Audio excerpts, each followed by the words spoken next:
Assalamualaikum, selamat pagi semuanya. Waalaikumsalam. Selamat pagi, Bu.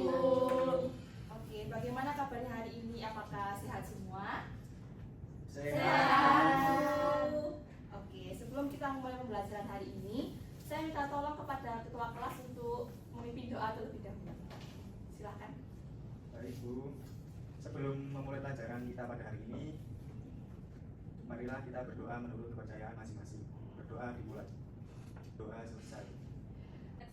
Nah, sekarang Ibu mau tanya, siapa yang tadi pagi sudah sarapan? Saya, Bu. Ibu mau tanya ke Safa. Kira-kira Safa tadi pagi membantu bundamu saat memasak atau tidak? Membantu, Bu. Oke, di rumah Safa ini menggunakan kompor gas atau menggunakan kayu? Kompor gas, Bu. Oke, kira-kira Safa apakah tahu bahan bakar apa yang digunakan pada kompor itu? Gas LPG, Bu. Oke, terima kasih jawabannya, Safa. Oke, coba Jihan yang duduk di belakang, Ibu mau tanya. Kira-kira kamu tahu nggak apa sumber utama dari gas LPG itu? Sumber utama dari gas LPG itu gas alam dan minyak bumi, Bu. Oke, betul sekali. Beri aplaus untuk Jihan. Nah, anak-anak, hari ini kita akan belajar tentang senyawa hidrokarbon.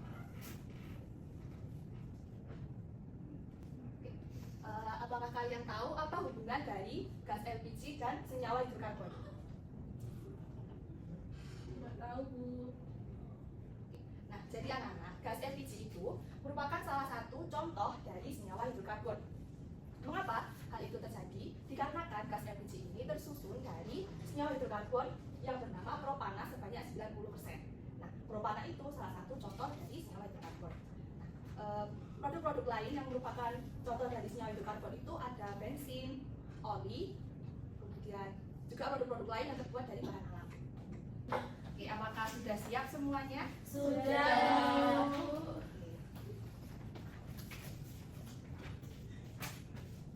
Oke, seperti yang sudah kita tahu ya, untuk senyawa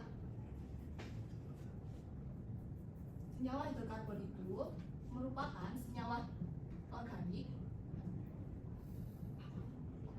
yang tersusun oleh atom karbon dan atom hidrogen.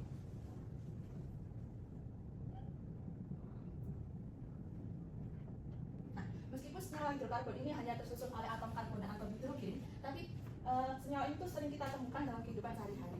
Nah, hal ini dikarenakan atom karbon ini memiliki kekhasan tersendiri, atau dia istilahnya kayak memiliki ciri khas tersendiri.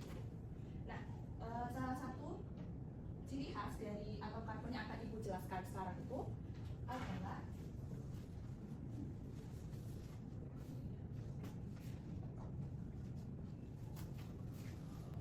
yang pertama, yaitu atom karbon dapat membentuk 4 ikatan kovalen.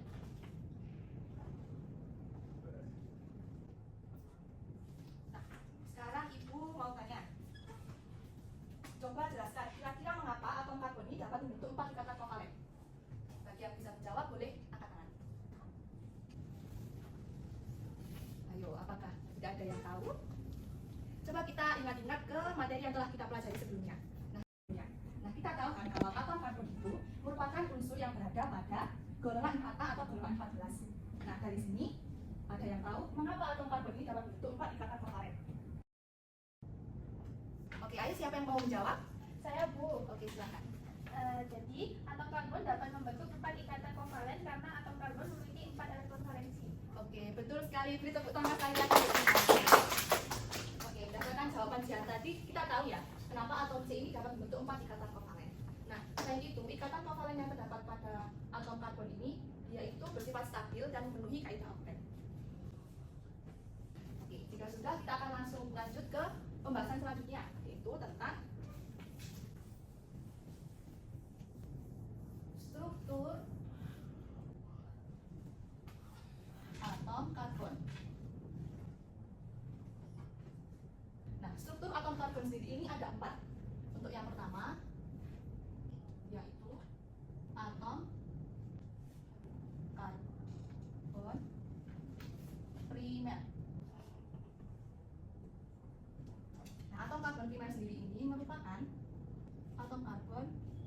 yang mengikat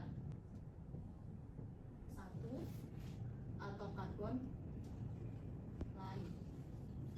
Nah, ini contohnya seperti apa? Bisa seperti ini.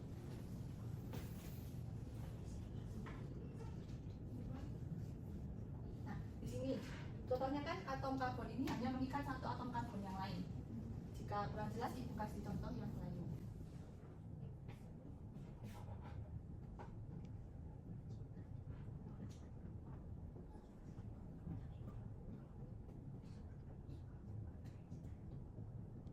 Nah, dari contoh senyawa ini yang merupakan atom karbon primer, nah, keempat atom karbon ini disebut sebagai atom karbon primer. Mengapa ini? Coba diperhatikan. Pada atom karbon yang di sini, dia hanya mengikat satu atom karbon yang ada di depannya. Nah, sedangkan yang di sini dia disebut sebagai primer dikarenakan hanya mengikat satu atom karbon yang ada di atasnya. Begitu juga buat yang atom karbon di sini dan juga di sini. Ini dia kan hanya mengikat satu atom karbon yang ada di sini, dan atom karbon yang ini juga hanya mengikat satu atom karbon yang ada di bawahnya. Selanjutnya yaitu atom karbon sekunder.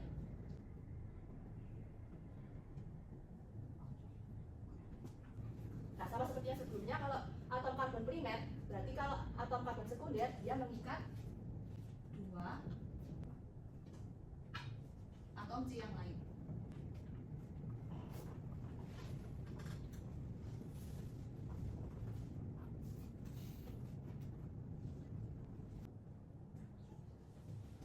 Kalau yang pertama tadi kan dia hanya mengikat satu di sini. Nah, untuk yang atom sekunder dia mengikat dua, bisa di samping sini ataupun atas bawah.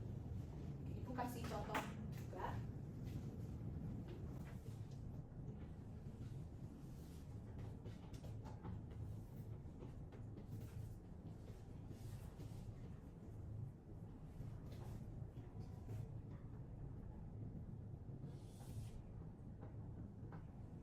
Dari contoh senyawa ini kita tahu bahwa atom karbon sekunder ini terdapat pada atom karbon di sini dan juga di sini. Nah, mohon maaf.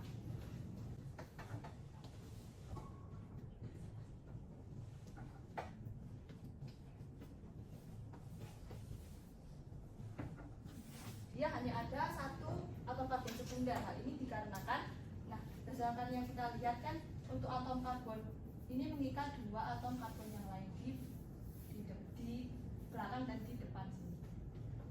Oke, dari sini apakah ada yang ingin ditanyakan?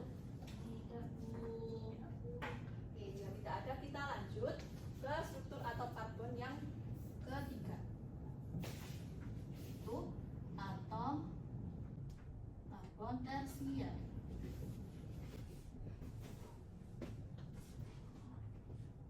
Untuk atom karbon tersier sama seperti sebelumnya, di sini dia mengikat tiga atom yang lain.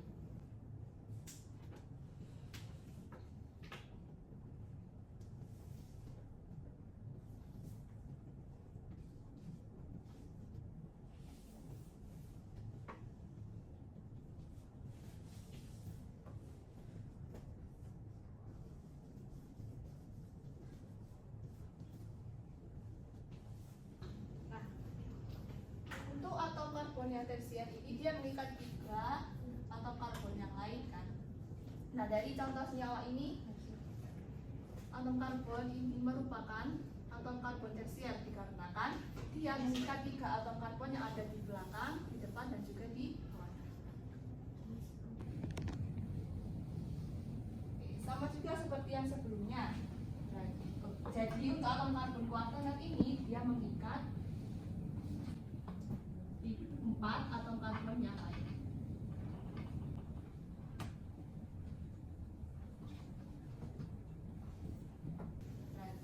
Jadi untuk atom karbon kuartoner ini dia mengikat di empat atom karbon yang lain.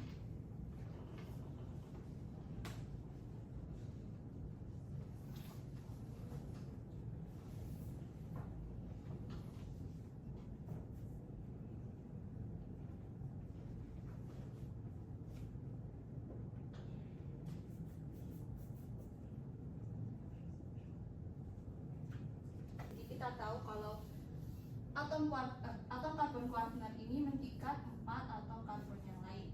Nah, dari contoh ini juga sudah terlihat ya, di sini dia disebut sebagai kuartener karena dia mengikat 4 atom karbon yang ada di sekitarnya ini, 1, 2, 3, 4. Dari sini ada yang ingin ditanyakan? Oke, jika tidak ada, sekarang ibu yang akan bertanya.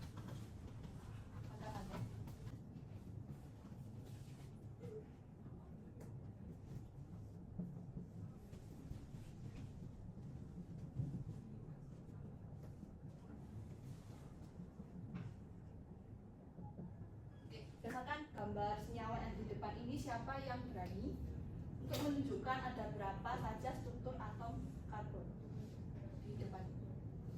Bagi yang bisa, boleh silahkan maju ke depan. Saya Bu. Oke, silahkan Safa. Terima kasih Safa. Nah, coba dilihat ini kira-kira sudah tepat atau belum? Belum Bu. Oke, bagi yang ingin membantu Safa, bisa disilahkan maju ke depan. Saya Bu. Silakan Dita.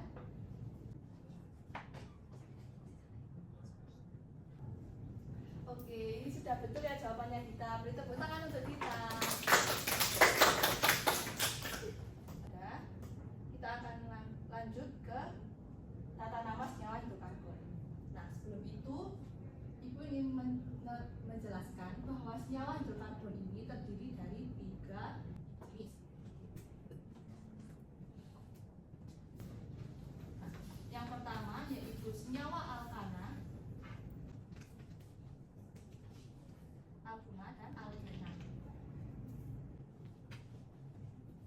Nah, untuk hari ini kita hanya akan belajar tata nama pada senyawa alkana. Merupakan senyawa hidrokarbon dengan rantai atom karbon yang terbuka, dan semua ikatan yang berada pada alkana ini, ikatan antar atom karbonnya ini merupakan ikatan tunggal.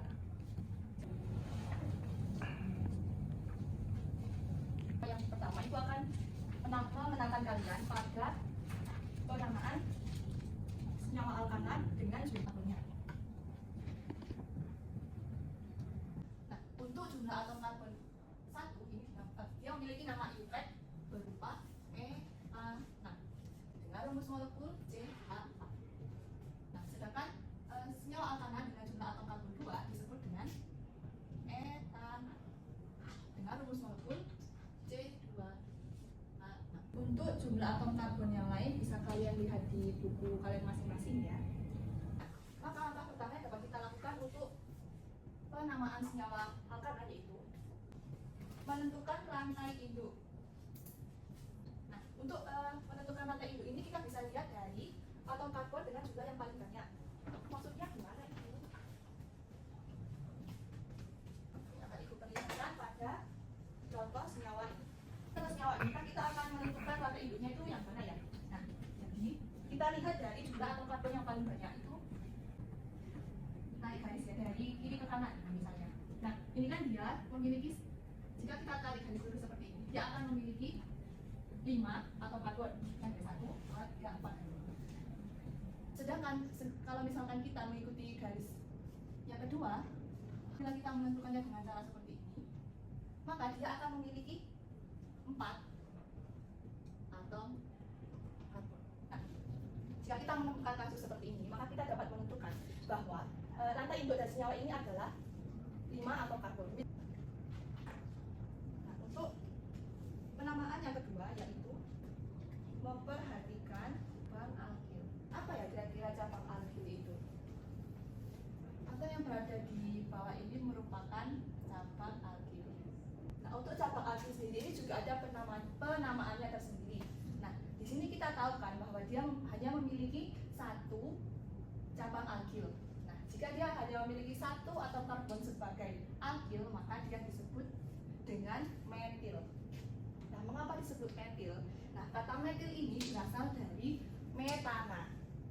Nah, karena dia berlaku sebagai cabang alkil, maka dia disebut sebagai metil. Nah, jadi penamaan alkil itu hanya mengganti kata ana ini dengan il. Jadi contoh untuk jumlah atom karbon yang satu sebagai alkil nanti disebut sebagai metil, dan untuk yang jumlah atom karbon yang dua akan disebut sebagai etil. Oke, lanjut untuk penamaan yang ketiga.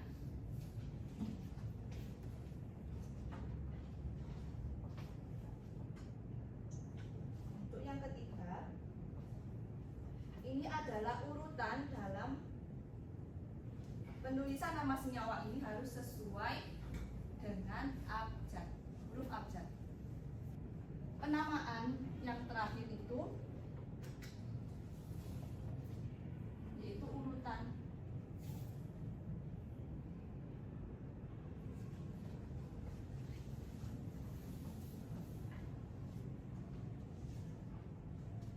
penamaan alkana ya kita tulis dahulu untuk nomor cabangnya. Nah, nomor cabangnya kan 3, berarti kita tulis dulu di 3 metil rantai induk. Pada senyawa ini kan ada 5. Nah, 5 atom karbon ini kan tadi namanya pentana, maka nama senyawa dari senyawa itu adalah 3 metil pentana. Dari semua penjelasan ibu ini, apakah ada yang ingin ditanyakan? Tidak ada, Bu. Oke, jika tidak ada, nah ibu ingin bertanya kepada kalian. Kan ibu gambarkan senyawa alkana. Bagi anak-anak yang bisa menjawab boleh mengangkat tangannya ya.